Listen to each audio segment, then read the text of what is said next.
So the big picture for this lesson is cubes and cube roots. So here's a visual of a cube, and notice that the width, length, and height are all the same measure, 3, 3, and 3. So to find the volume of this cube, you multiply 3 times 3 times 3. And when you're repeatedly multiplying a number by itself 3 times, that is called cubing a number. And the name comes from a cube.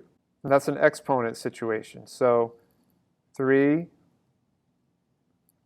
times 3 times 3 is the same thing as 3 to the third power. So you would read that as 3 to the third power or 3 cubed. So for example, 5 times 5 times 5 equals 5 to the third power or 5 cubed. And you can also think about exponents going the other direction.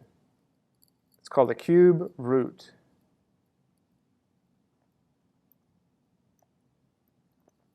So what we would say, first of all, this is what cube root notation looks like. For our cube, the cube root of 27 equals 3, because 3 to the third power equals 27. So you're kind of going backwards here. And the way to think about it in terms of volume is that if the volume of the cube is 27 and each side length measure is 3, the cube root of 27 is 3. So it's like the side length of a cube with a given volume.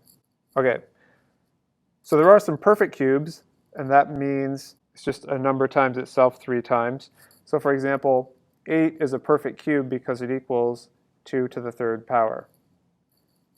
Same can be said for 27, because that is 3 to the third power. And you can keep going, and there's a list of these in the lesson. So you can use perfect cubes to help you with cube roots.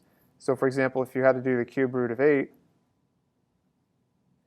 that equals 2, because 2 to the third power makes 8.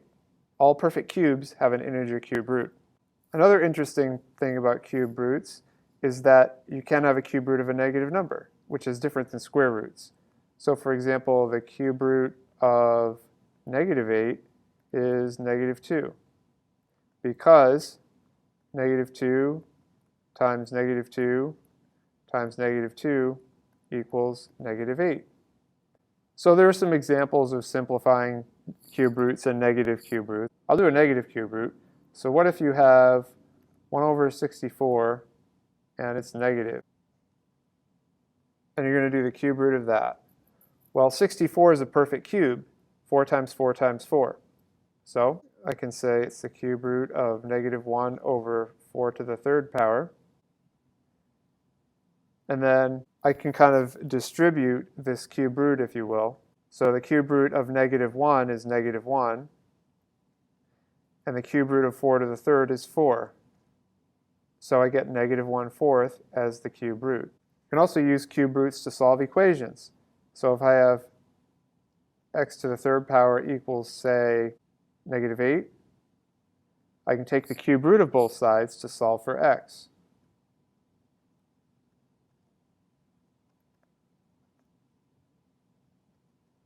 So the cube root of x to the third power equals the cube root of negative 8. And the cube root of x to the third power is simply x, because x to the third power is a perfect cube. And then the cube root of negative 8, well, that's negative 2, because as we said earlier, negative 2 times itself 3 times makes negative 8. So x equals negative 2 is a solution for this equation right here, because negative 2 to the third power makes negative 8. So that's the big picture for this lesson.